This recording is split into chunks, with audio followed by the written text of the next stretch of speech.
Imagine standing in a freezing trench, mud up to your knees, your boots soaked, your fingers numb from the cold. The smell of smoke, gunpowder, and wet earth fills the air. And somewhere beyond the fog, hidden in the distance, are the men trying to kill you. Now imagine this, it's Christmas Eve, and suddenly the enemy starts singing.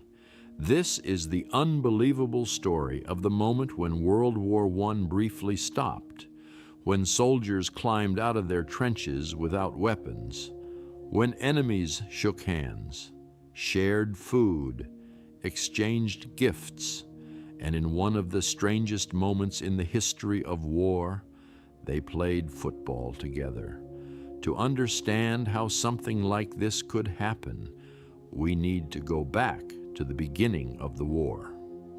August 1914, Europe exploded into conflict.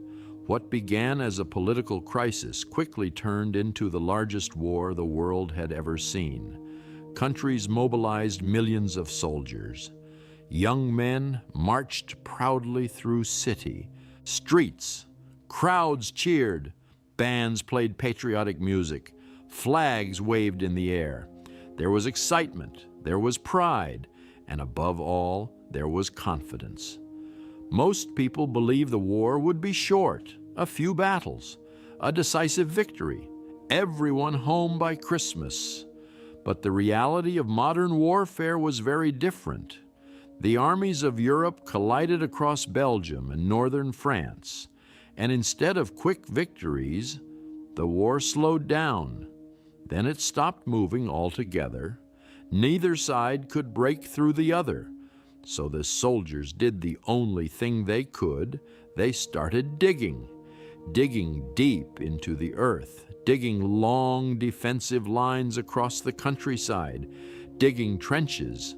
Soon, an enormous network of trenches stretched across the Western Front, hundreds of miles long, from the North Sea all the way to Switzerland.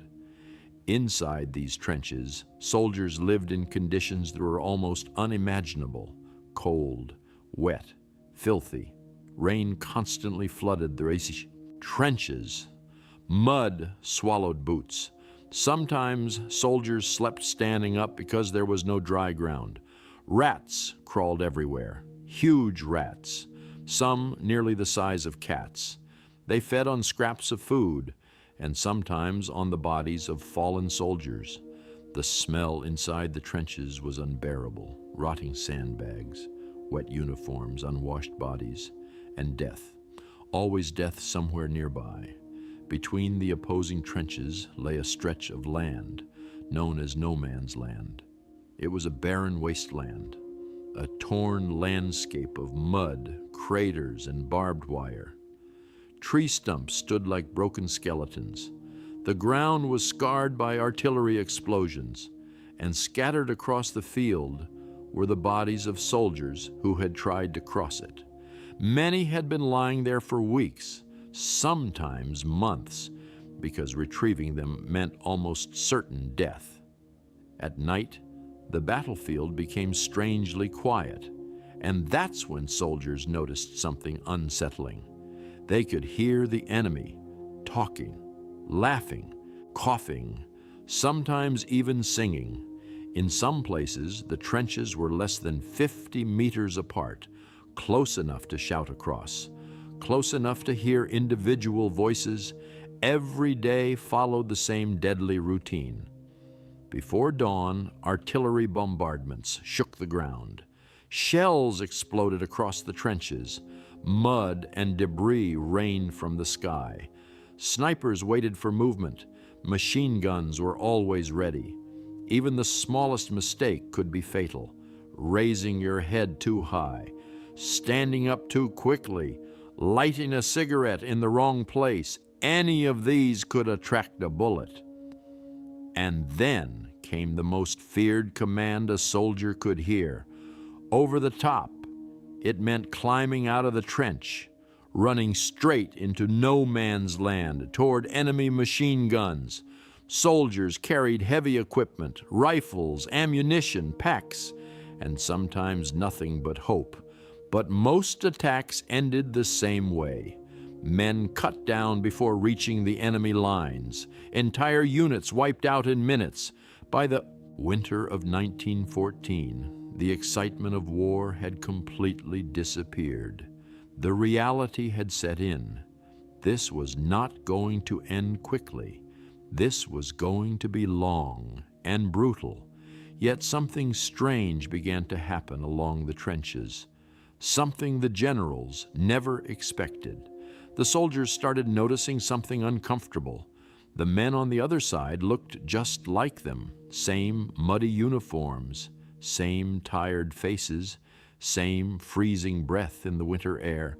Many were farmers, factory workers, students, men who, under different circumstances, might have been friends.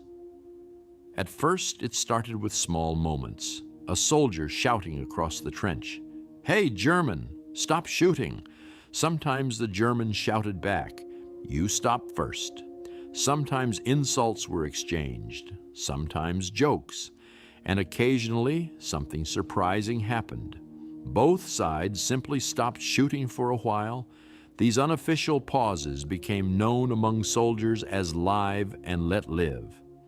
No official agreement, no written rules, just an unspoken understanding between exhausted men. But in December of 1914, something happened that no one could have predicted. Something that would become one of the most extraordinary moments in the history of war. Christmas was approaching, and the soldiers in the trenches were thinking about home. Families, warm houses, food, music, everything that felt impossibly far away. And on the night of December 24th, the impossible began. The night of December 24th arrived quietly. Cold wind moved slowly across the battlefield. Frost covered the broken ground of no man's land. The trenches were darker than usual, and many soldiers sat silently, thinking about home. Some imagined their families gathered around a warm fireplace. Others thought about Christmas dinners they would not attend. Letters from home were read again and again. Every word became precious. For many of these men, it was their first Christmas away from home, and they were spending it in one of the most dangerous places on earth. But something unusual began happening along the German trenches. Small lights started appearing in the darkness. At first, the British soldiers were confused. They thought it might be a trick, maybe flares, maybe signals. But then they looked closer and realized what they were seeing: Christmas trees. The German soldiers had placed small decorated Christmas trees along the edges of their trenches. Tiny candles flickered in the cold night air, soft golden lights glowing in the darkness of war. It was a strange and beautiful sight. Right in the middle of a battlefield, some British soldiers laughed in disbelief. Others simply stared. No one had ever seen anything like it. And then the singing began. A single German voice started softly. "Stille Nacht, heilige Nacht." The voice was calm, gentle, almost peaceful. Then another voice joined, then another. Soon dozens of German soldiers were singing together. "Stille Nacht, heilige Nacht." All is calm, all is bright. The sound floated across no man's land, carried by the cold winter air. The British soldiers listened quietly. Some recognized the melody immediately because they knew the song too, just in a different language. Silent, night. For a moment, no one moved, no one fired a shot. The battlefield was filled with music instead of gunfire. Then something remarkable happened. From Bras, "British trenches," another voice answered. Silent night, holy night. The same song, different language, same melody. Soon British soldiers joined in, 2 armies, 2 languages, 1 Christmas carol echoing across the battlefield. The singing continued for several minutes, and when the final notes faded into the cold night air, something even more surprising happened. A German voice shouted across the darkness, in broken English, "Tomorrow, you no shoot, we no shoot." Some British soldiers laughed, others shouted back, "Okay, German, if you don't shoot, we don't shoot." The idea sounded ridiculous, impossible, but something about that night felt different. No artillery, no gunfire, just silence, and the distant flicker of candlelight. Morning arrived slowly on Christmas Day. The sky was pale gray, frost covered the ground, and the battlefield remained strangely quiet. British soldiers cautiously looked over the top of their trenches, watching the German lines carefully, waiting, expecting something. And then it happened. A German soldier climbed out of his trench, slowly, carefully. He had no weapon. His hands were raised. He began walking into no man's land. Every eye on both sides watched, rifles ready, machine guns waiting. One single shot could have ended everything, but no one fired. The German soldier kept walking. Then another German climbed out, and another. Soon, several German soldiers stood in the open field. One of them shouted loudly, "Merry Christmas!" The words echoed across the frozen battlefield. For a moment, the British soldiers hesitated. Then one British soldier climbed out of his trench, followed by another and another. Within minutes, soldiers from both sides were walking toward each other in the middle of no man's land. Carefully, curiously, almost nervously, when they finally met, something incredible happened. They shook hands, they smiled, some even laughed. The men they had been trying to kill just hours earlier were suddenly standing face to face, not as enemies, but simply as other human beings. Someone produced cigarettes. They were passed around. Chocolate was exchanged. Buttons were cut from uniforms and traded as souvenirs. One British soldier traded a Christmas pudding for a German helmet. Another received a German cigar. Soldiers tried to communicate with broken words and hand gestures. Some knew a little English, some knew a little German. Most simply smiled and nodded. The battlefield had transformed. Just hours earlier, it had been a place of death. Now it looked almost like a strange holiday gathering. Groups of soldiers stood talking, laughing, showing photographs of their families, pictures of wives, children, parents waiting at home. In that moment, something became very clear to everyone there. The men across the battlefield were not monsters. They were not villains. They were just soldiers, just like them. Cold, tired, and far from home. But the most famous moment of the Christmas truce was still about to happen, because somewhere in that frozen field, someone brought out a football. Because somewhere in that frozen field, someone brought out a football. No one knows exactly where it came from. Some accounts say a British soldier had it in his pack. Others say the Germans found one in a nearby village. But in that moment, the origin didn't matter. What mattered was what happened next. The soldiers cleared a small space in no man's land.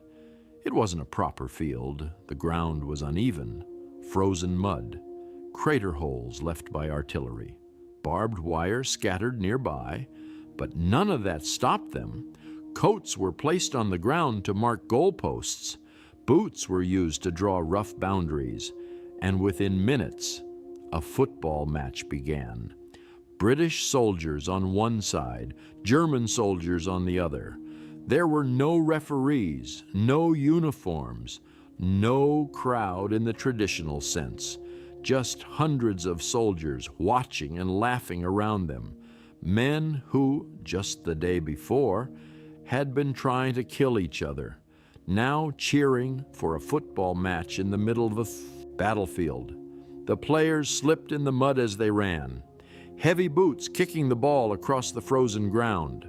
Some soldiers shouted instructions. Others shouted jokes.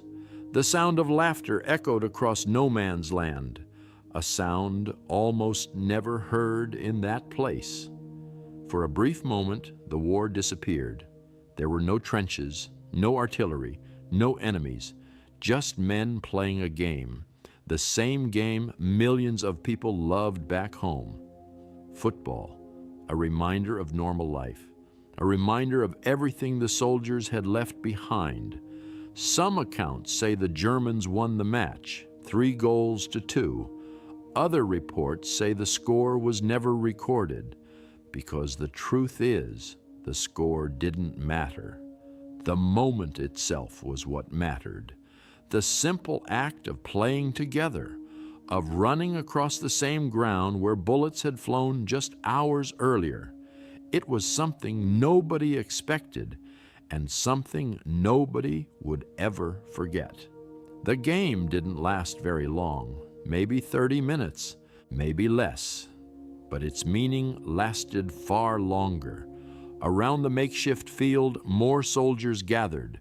Some continued exchanging gifts. Others helped bury the bodies that still lay in no man's land. For the first time in weeks, the dead were given proper burials. British and German soldiers standing side by side, heads bowed in silence, prayers spoken in different languages, but with the same meaning: respect, grief, humanity. For many soldiers, that moment became one of the most powerful memories of their lives, because for a brief time they saw the enemy as a person, not a target, not a uniform, but a human being, a man who missed his home, a man who missed his family, just like they did. Some soldiers even posed for photographs together, standing shoulder to shoulder, smiling, holding cigarettes. These photographs would later become some of the most remarkable images of the war, proof that something extraordinary had happened. But while the soldiers on the front lines were celebrating an unexpected moment of peace, far away from the battlefield, the military commanders were beginning to hear rumors. Reports arrived from the front, strange reports, reports of soldiers talking with the enemy, sharing food, playing football.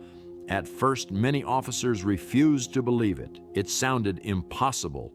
But as more messages arrived, the truth became clear, and the reaction from high command was immediate: fury. Because for the generals leading the war, this kind of peace was extremely dangerous, not because it helped the enemy, but because it changed how soldiers saw each other. If soldiers began seeing the enemy as human, how could they continue fighting?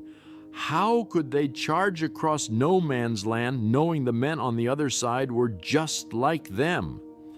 The Christmas Truce threatened the entire logic of war, and so orders were sent to the front lines, strict orders.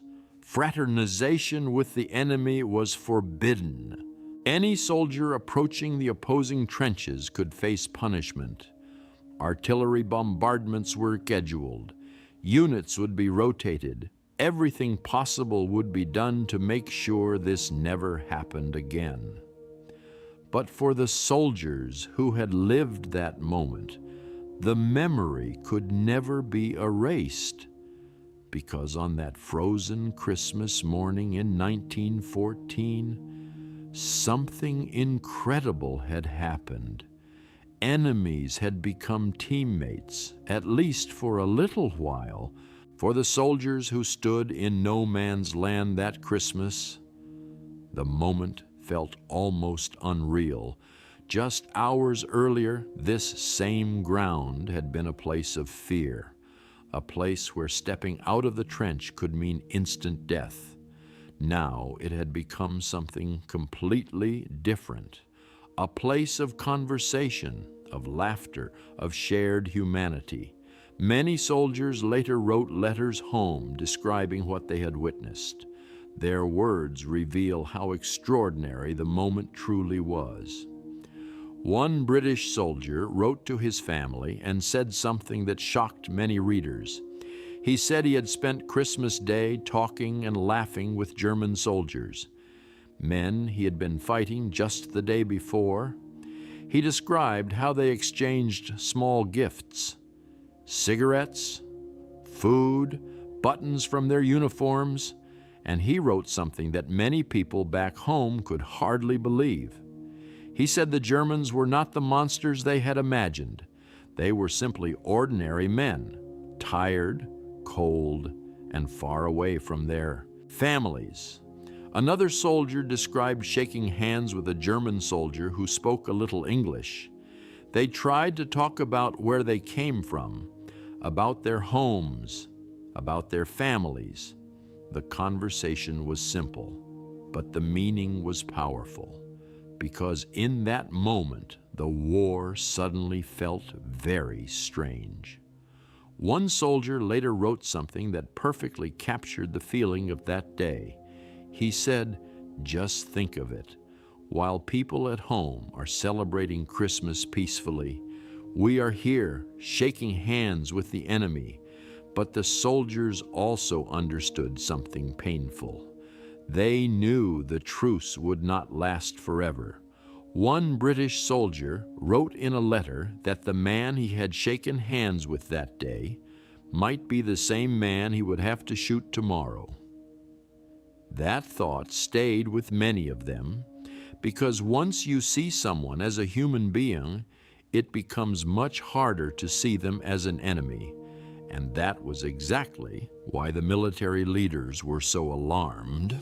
High command feared that moments like this could destroy discipline. War depends on one powerful idea, the belief that the enemy must be defeated at all costs.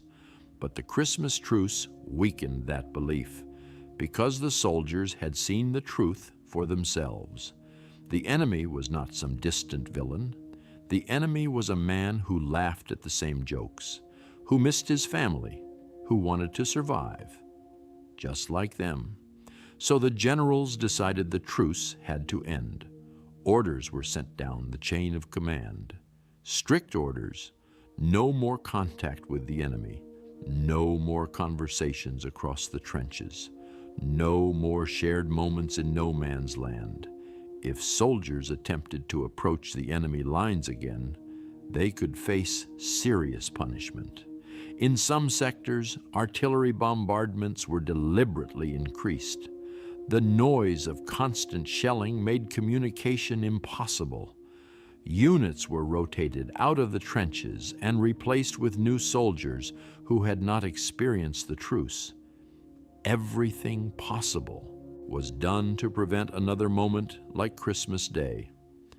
Slowly, the battlefield returned to its normal routine. The laughter disappeared. The conversations ended. The soldiers climbed back into their trenches, and the guns began firing again. Within days, the fragile peace had vanished. The war had returned, and it would continue for 4 more long and brutal years. Years filled with new weapons, poison gas, massive artillery bombardments, battles that would kill hundreds of thousands of soldiers, entire landscapes destroyed, cities reduced to rubble. By the time the war finally ended in 1918, more than 16 million people had died.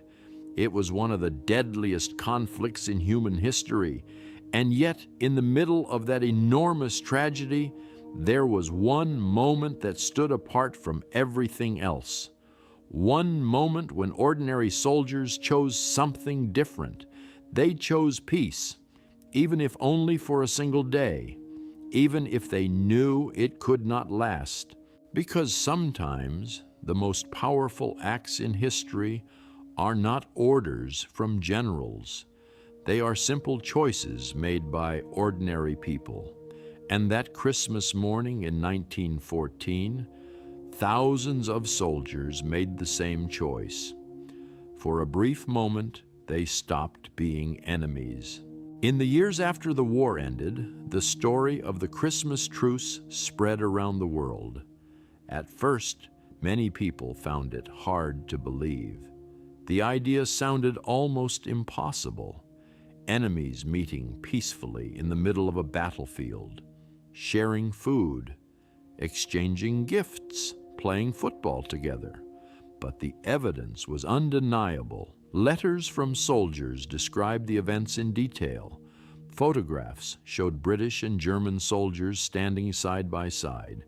And historians confirmed that the truce had happened across large sections of the Western Front. Not everywhere, but in enough places to prove that something remarkable had taken place. Thousands of soldiers had participated. Some sang together. Some talked. Some helped bury the dead. And in several places, they played football. Over time, the football match became the most famous symbol of the entire event because football represented something simple, something human. A game played in parks and streets. A game children played after school. A game millions of people loved.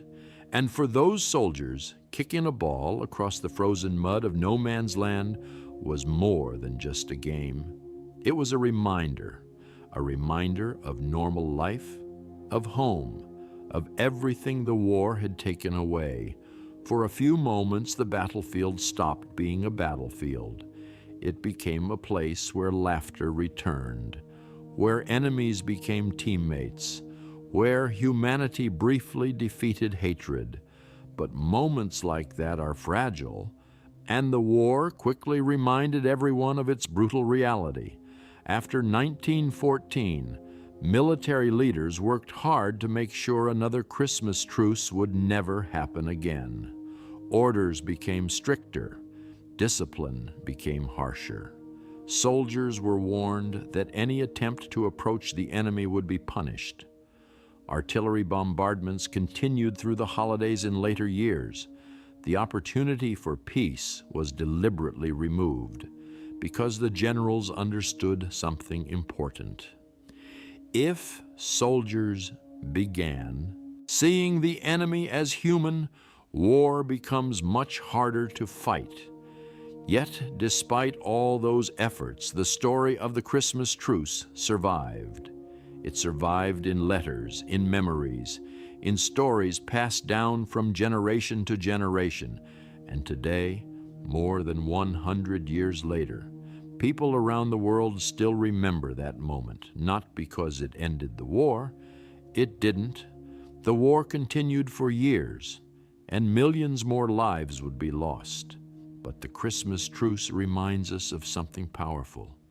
Even in the darkest moments of human history, humanity can still appear. Even in the middle of war, people can choose compassion. They can choose kindness. They can choose peace. For one brief day in 1914, the soldiers of World War I looked across the battlefield and saw not enemies, but people. And in that moment, they laid down their weapons. They stepped into no man's land. They shook hands. They sang together. And somewhere in the frozen mud between the trenches, they played football, not as enemies, but simply as men who wanted the war to stop, even if only for a little while. And that is why the Christmas truce remains one of the most extraordinary moments in the history of war, because it reminds us that sometimes the most powerful victories are the moments when people choose not to fight at all.